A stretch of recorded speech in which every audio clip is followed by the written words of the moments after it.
Mesdames et messieurs, bonsoir et bienvenue aux 19h de ce 24 septembre. À la une de l'actualité, le président de la République a reçu un appel téléphonique de la part du président du Conseil de souveraineté de la République du Soudan, pays frère, le félicitant suite à sa réélection pour un deuxième mandat présidentiel.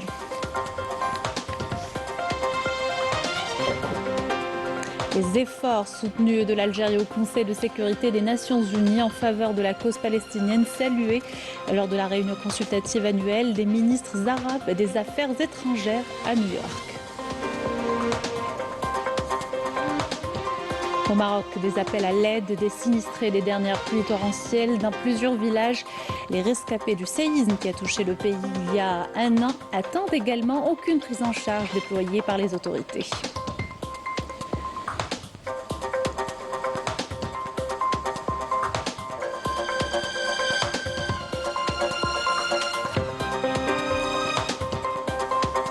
Rentrée universitaire, plus d'1,8 million étudiants concernés par l'année 2024-2025. Celle-ci s'est ouverte sous le thème de la qualité. Gros plan sur l'École nationale supérieure de cybersécurité, aussi à suivre tout à l'heure.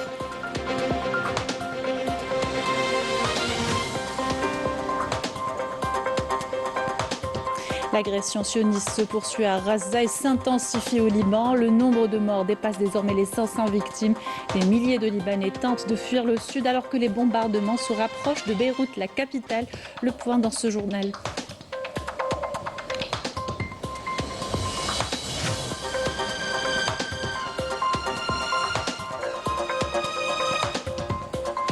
Immersion ce soir dans le monde des startups avec la deuxième délégation de représentants algériens aux États-Unis. Il s'agit de connaître le tissu local d'un des géants du domaine et s'inspirer de son modèle économique en la matière. Reportage dans cette édition.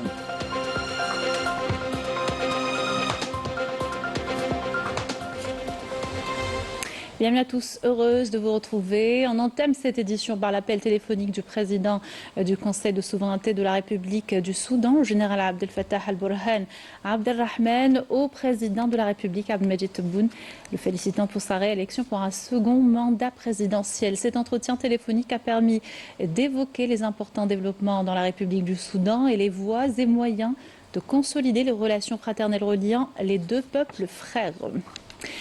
Le ministre des Affaires étrangères et de la communauté nationale à l'étranger, Ahmed Attaf, a pris part à New York aux travaux de la semaine de haut niveau de la 79e session de l'Assemblée générale des Nations unies. Celle-ci se poursuivra jusqu'au 30 septembre prochain sous le thème « Agir ensemble pour la paix, le développement durable et la dignité humaine des générations présentes et futures ». Le débat général devrait mettre la lumière sur plusieurs questions prioritaires pour l'Algérie, telles que la question palestinienne et la poursuite du processus de décolonisation, ainsi que les défis sécuritaires, défis de développement et de l'environnement et environnementaux que rencontre l'humanité en général et notre environnement immédiat. Ahmed Attaf prendra la parole lors des travaux du débat général pour exposer les positions de l'Algérie, sa vision et les horizons et les perspectives pour faire face aux défis mondiaux et régionaux. Le ministre des Affaires étrangères et de la communauté nationale à l'étranger, Ahmed Attaf, a pris part à New York à la réunion consultative annuelle des ministres arabes et des Affaires étrangères qui se tient en marge des travaux de la semaine de haut niveau de l'Assemblée générale des Nations unies. La rencontre a permis de se concerter sur les principales questions inscrites à l'agenda de l'Assemblée générale et d'examiner l'évolution de la situation au Moyen-Orient à la lumière de la poursuite de la guerre génocidaire contre le peuple palestinien frère à Gaza et en Cisjordanie, l'escalade également israélienne incessante contre tous les pays de la région, notamment le Liban frère, qui fait face à une agression israélienne odieuse. À cet égard, les ministres arabes des Affaires étrangères ont exprimé leur pleine solidarité et leur soutien total au Liban face à cette agression, mettant en garde contre ces graves répercussions sur la sécurité et la stabilité de toute la région. Les ministres arabes ont également salué les efforts soutenus de l'Algérie au Conseil de sécurité des Nations unies en faveur de la cause palestinienne et sont convenus de saisir l'occasion de la réunion de haut niveau que le Conseil tiendra à la demande de l'Algérie vendredi prochain afin de mobiliser davantage de soutien international en sa faveur. Par ailleurs, le ministre des Affaires étrangères a pris part toujours à New York à la 19e édition annuelle du débat académique et politique sur le Moyen-Orient organisé par l'Institut international pour la paix. Ce débat auquel ont participé des ministres et d'éminentes personnalités du monde arabe et de l'espace européen a permis un échange de vues franc sur les développements de la situation au Moyen-Orient et les perspectives d'un règlement juste et définitif de la question palestinienne. La veille, le ministre des Affaires étrangères et de la communauté nationale à l'étranger avait appelé le gouvernement pendant le mouvement des non-alignés à poursuivre son précieux soutien à la cause palestinienne, notamment à la lumière de l'escalade israélienne sur plusieurs fronts. Ahmed Attaf s'exprimait lors de la réunion ministérielle du mouvement des non-alignés tenue en marge de la semaine de haut niveau de la 79e session de l'Assemblée générale de l'ONU. Il a salué les positions constantes des non-alignés malgré les pressions. Je vous invite à l'écouter. Nous saluons les contributions du mouvement des non-alignés, lequel, malgré les pressions subies, reste fidèle à ses positions de principe en faveur de la cause palestinienne, laquelle traverse actuellement la pire étape de son histoire. Devant la gravité de la situation, nous n'avons d'autre choix que de poursuivre les efforts en faveur des priorités actuelles, parvenir à un cessez-le-feu à Gaza, permettre aux efforts d'aide humanitaire de se déployer et demander des comptes à l'occupation israélienne pour ses crimes. Toujours à New York, Ahmed Attaf a tenu plusieurs rencontres bilatérales. Le ministre des Affaires étrangères s'est entretenu avec le secrétaire général de la Ligue arabe, la coordinatrice principale des affaires humanitaires et de la reconstruction pour Gaza, le ministre des Affaires étrangères et des expatriés du Yémen, le ministre ivoirien des Affaires étrangères, de l'intégration africaine et des Ivoiriens de l'extérieur, le ministre des Relations extérieures du Cameroun, la ministre des Affaires étrangères de la Centrafrique, le ministre des Affaires étrangères du Vietnam, le vice-premier ministre, ministre des Affaires étrangères et ministre de la Défense de l'Irlande et le ministre des Affaires étrangères de l'Arménie. Les rencontres ont permis d'examiner les développements de la situation dans les territoires palestiniens occupés au Moyen-Orient en général, examiner les moyens de mobiliser davantage d'efforts internationaux pour atténuer l'impact de cette crise humanitaire et y mettre fin. Puis les entretiens ont porté également sur l'examen des développements de la crise yéménite et de l'évolution de la situation en mer Rouge et les développements politiques et sécuritaires dans la région sahélo-saharienne. Il a été question également des perspectives de développement de la coopération bilatérale et nombre de questions inscrites au niveau de l'Union africaine, mais aussi les relations bilatérales entre l'Algérie et ces pays. Et cette information, le comité des disparitions forcées de l'ONU examine au cours de sa 27e session à partir de ce mardi la question des disparitions forcées au Sahara occidental et placera ainsi le Maroc pour la première fois sous examen. Les auditions ont débuté aujourd'hui et se poursuivant jusqu'à demain. Les informations soumises à la fois par l'État marocain et par la société civile seront évaluées.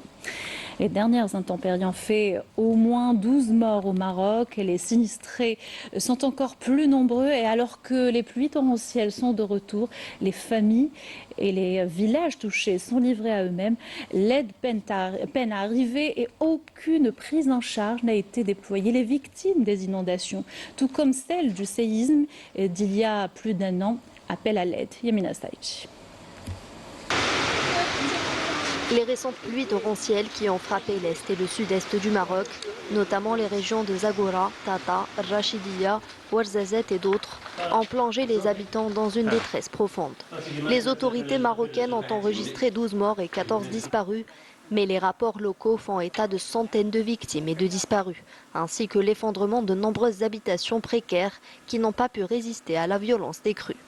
Des pluies diluviennes avaient déjà causé la mort d'au moins 18 personnes il y a 2 semaines dans des zones désertiques et semi-arides. كاين راجل ومرأة ما بين 70 عام 75 عام كاين راجل مع مرته حتى هو تقريبا 75 عام 80 عام كاين واحد الدريه بنتهم 44 عام عندها ولد وبنت ما بين 18 عام على 24 عام في هذوك العائله وكاينه امراه هنا تقريبا 80 عام مع 2 دريات.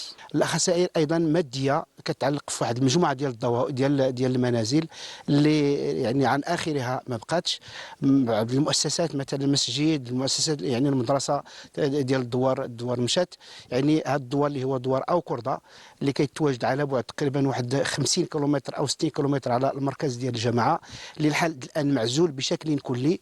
الريزو ما كاينش، الشانطي او الطريق اللي كتادي ليه كلها تقريبا واحد النص فيها تقريبا تخرب بشكل كبير ومتضارب بشكل كبير جدا. Face à l'absence d'infrastructures adéquates et l'indifférence des autorités, des familles entières se retrouvent sans abri, sans nourriture ni eau et confrontées à des coupures d'électricité, accentuant leur isolement et leur vulnérabilité. Les routes coupées par les crues et l'isolement de ces régions rendent les opérations de secours presque inexistantes. Les associations locales lancent des appels à l'aide, mais sans réponse de l'État ni des médias.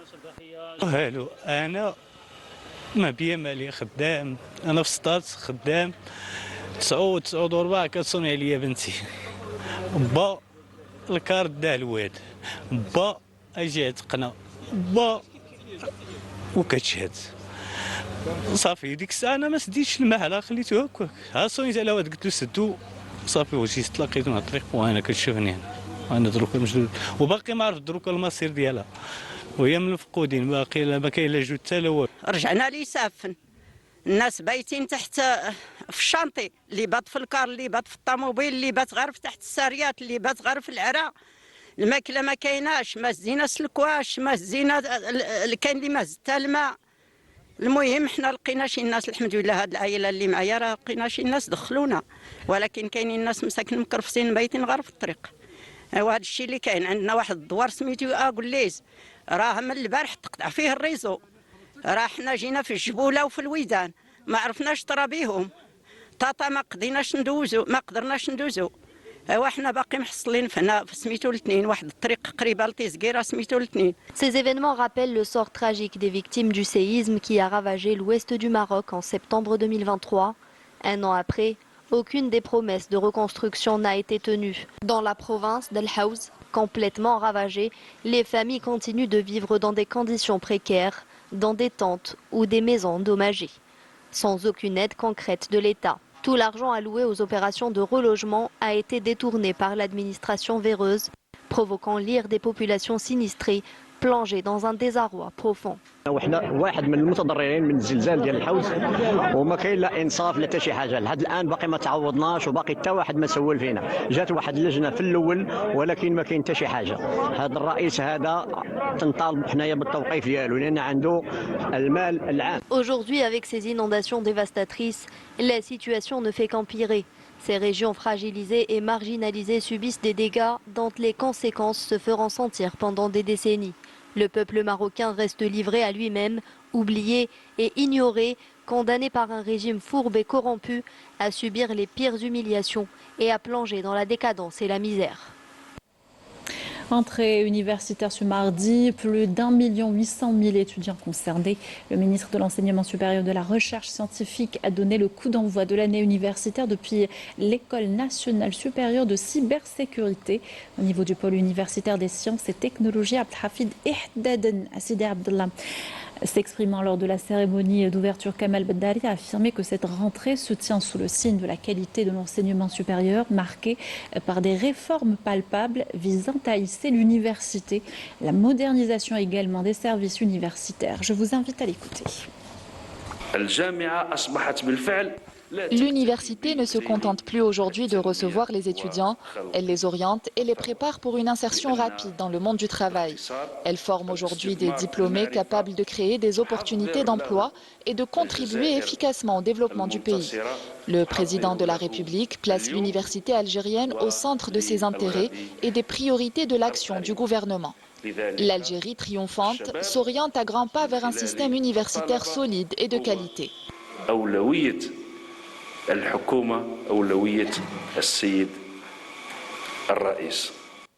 L'entrée universitaire donc lancée depuis l'École nationale supérieure de cybersécurité. Cette dernière a connu un engouement particulier de la part des nouveaux bacheliers, mais seuls 220 étudiants ont pu y accéder suite à une sélection nationale. L'école est censée contribuer à l'effort de recherche et de développement technologique en matière de sécurité et des systèmes d'information et fournir des solutions innovantes. Siha Moussa Rzouk, Yasmine Massoudi. L'ouverture de l'École nationale supérieure de cybersécurité à Sidi Abdallah marque une étape clé dans le développement technologique de l'Algérie. Ce nouveau pôle universitaire s'apprête à former dès cette rentrée 220 étudiants. Je suis venue de Relizane et j'ai choisi cette spécialité car elle me passionne et est particulièrement pertinente dans le contexte mondial actuel. Je suis venue de Jijel et j'ai choisi cette spécialité avant tout parce qu'elle représente un pilier essentiel du développement technologique mondial actuel. Elle constitue une arme de défense électronique pour l'État. De nos jours, il y a des guerres physiques, mais il y a aussi des guerres numériques et il est indispensable de s'y préparer. J'ai choisi cette spécialité par passion, j'aime beaucoup l'informatique. De plus, c'est un domaine en constante évolution.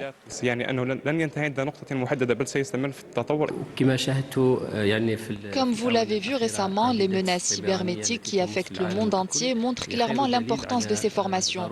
Le ministère de l'Enseignement supérieur et de la Recherche scientifique accorde une attention particulière à la transition numérique. La gestion des données électroniques requiert désormais une approche à la fois intelligente et prudente.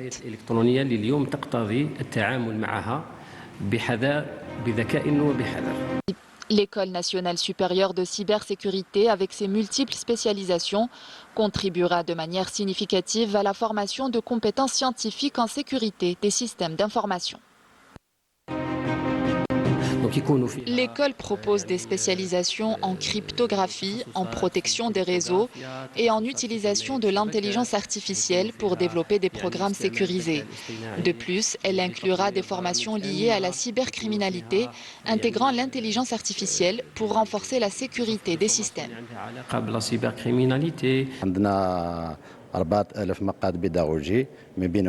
L'école offre 4000 places pédagogiques, comprenant des amphithéâtres, des salles de cours et des laboratoires pour les travaux pratiques. Pour intégrer l'établissement, il faut obtenir un baccalauréat en mathématiques, en maths techniques ou en sciences expérimentales. Technique mathématique ou bien sciences expérimentales. Un établissement scientifique qui renforce l'université algérienne et qui reflète l'esprit d'innovation et d'excellence promu par le secteur de l'enseignement supérieur et de la recherche scientifique. Et plusieurs nouvelles filières introduites cette année dans les différents cursus universitaires avec désormais une possibilité d'une double diplomation. Ces changements complètent la longue série de réformes engagées pour améliorer le niveau de l'université algérienne et en faire une locomotive pour l'économie nationale. Ayadahou, Badia Amardi. Coup d'envoi aujourd'hui de l'année universitaire 2024-2025 pour 1 800 000 étudiants. Une année qui sera basée sur les plateformes numériques et l'intelligence artificielle grâce aux réformes menées tout au long des années précédentes et qui ont donné leurs fruits à travers les différentes universités du pays et des centres de recherche scientifique. L'université algérienne donne la priorité entre autres à la qualité de la formation des étudiants et à la numérisation des espaces pédagogiques. L'université de demain formera des spécialistes en informatique, en cybersécurité et en nanotechnologie. La tutelle introduit plusieurs nouveautés cette année au profit des futurs étudiants, à savoir le suivi d'un cursus universitaire dans 2 spécialités différentes avec un seul bac, la mise en place d'applications qui reposent sur l'intelligence artificielle pour une meilleure performance dans la formation en plus de plateformes numériques à même de permettre aux étudiants de suivre leurs cours via Internet et en les préparant au monde du travail. L'université algérienne a franchi de grands pas en se transformant de simple lieu pédagogique en un véritable partenaire économique qui prend part au développement de l'Algérie. En termes de chiffres, 54 universités couvrent le territoire national, 116 centres universitaires, 40 écoles supérieures et 13 écoles normales supérieures des enseignants sont à répertorier à travers l'Algérie, en plus de l'université de la formation continue. Dans l'actualité, le relogement de près de 600 familles résidant dans des logements précaires et anarchiques de la wilaya de Blida. Ces familles ont regagné des appartements neufs réalisés au niveau du pôle urbain Safsaf à Meftah et à Bougala. Ils quittent ainsi le plus important bidonville de la wilaya qui sera détruit dès la fin de l'opération.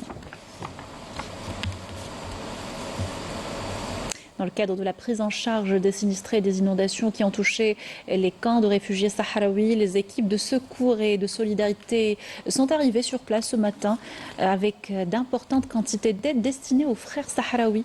Par ailleurs, le gouvernement sahraoui a mis en place un plan pour la prise en charge des sinistrés. De leur côté, les autorités de la wilaya de Tindouf ont mobilisé tous les moyens logistiques, équipements et engins, en plus des équipes de la protection civile, pour venir en aide aux habitants du camp. On écoute ces déclarations. Notre visite a pour objectif d'apporter les aides nécessaires aux sinistrés, des tentes, des couvertures et des denrées alimentaires pour surpasser cette crise due aux précipitations à Dakhla durant 2 jours consécutifs. Cette position n'est pas nouvelle pour notre pays frère, l'Algérie, et son peuple qui ont toujours été solidaires avec la cause juste sahraoui et accueillent sur son territoire les réfugiés sahraouis depuis 50 ans. يتعلق الأمر بالقضية الصحراوية العادلة وبقضية احتضان اللاجئين الصحراويين على أرض الجزائر منذ 50 سنة. الهدف هو أن احتواء هذه الأزمة والوقوف مع الأشقاء. Notre aide a pour objectif de surpasser cette crise en étant aux côtés de nos frères sahraouis. Dès que nous avons eu connaissance de cette situation, nous nous sommes déplacés en toute urgence en mobilisant toutes les aides nécessaires pour soulager ce peuple frère. Nous serons toujours là à leur côté. سنتقف دائما وهذا ما أكد عليه السيد رئيس الجمهورية عبد المجيد تبون. Et à l'étranger, les forces sionistes continuent de bombarder le Liban dans une nouvelle série d'agressions qui durent depuis plusieurs jours. Ces frappes meurtrières ont fait plus de 500 morts et des centaines de blessés et ont ciblé le sud du pays avant de se rapprocher ce mardi de la périphérie de Beyrouth. Des milliers de Libanais quittent le sud tentant de s'y réfugier. Le point par Yasmine Massoudi.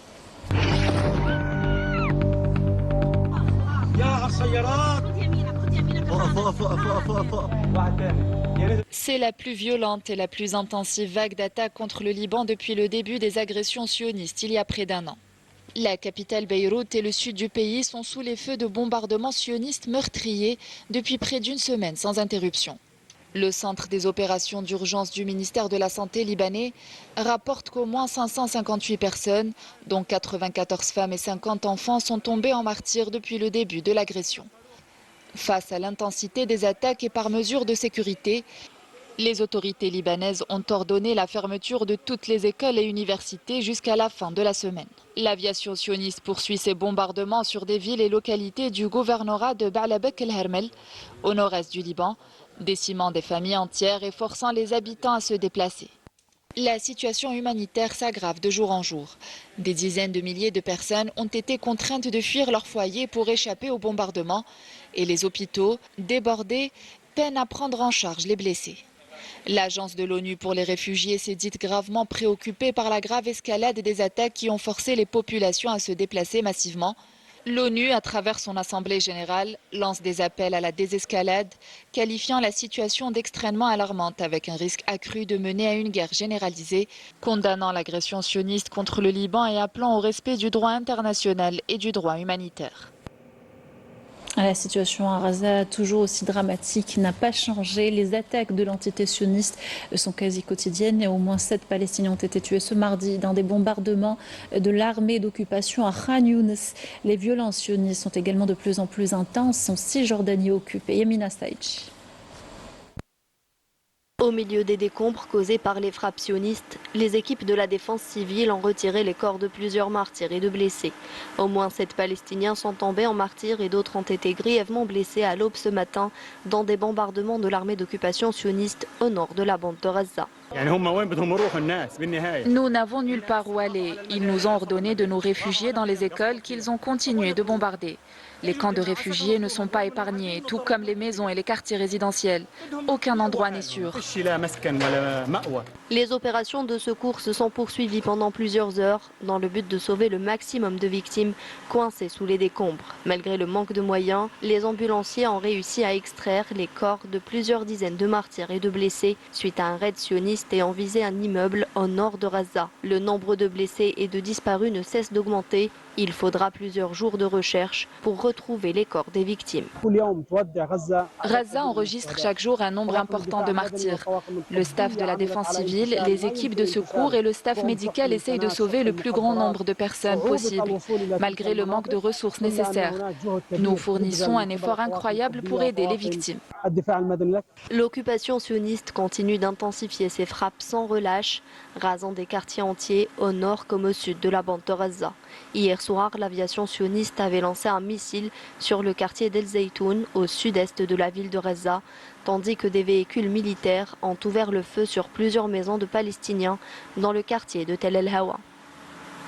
On termine notre journal par cette immersion dans le monde des startups. Une deuxième délégation de représentants de 60 startups algériennes s'est rendue aux États-Unis cette fois dans le cadre du programme de visite internationale ACEP. Il s'agit de connaître le tissu local d'un des géants du domaine et s'inspirer de son modèle économique. La première étape est la Silicon Valley. Mohamed Ayashi, Rina Lerari. Dès son arrivée à San Francisco, la délégation composée de représentants de 60 startups algériennes s'est dirigée vers la Silicon Valley pour entamer une série de visites au niveau des géants mondiaux des technologies et de l'intelligence artificielle. Première halte chez Intel Corporation, leader mondial dans le domaine du développement, entre autres de nouvelles solutions et produits basés sur les semi-conducteurs. Notre start-up utilise les produits d'Intel et grâce à ce programme, nous allons acquérir une meilleure maîtrise de leurs solutions. On nous a présenté le processus de fabrication des puces et des microprocesseurs qui exige un travail minutieux et beaucoup de temps afin d'obtenir un résultat de qualité supérieure. La délégation s'est rendue ensuite dans l'un des centres d'innovation d'Apple afin de découvrir toutes les dernières technologies mises au point par la firme. Après avoir visité Intel, nous découvrons maintenant l'univers d'Apple. Nous avons la chance de pouvoir explorer de telles entreprises de renommée mondiale. C'est fascinant. Nous avons également eu l'occasion de rencontrer plusieurs personnes venues découvrir les dernières technologies et les dernières versions des produits Apple. La délégation a eu l'opportunité de rencontrer des investisseurs étrangers et d'engager des échanges fructueux, leur permettant notamment d'explorer de nouvelles voies de financement de leurs projets innovants.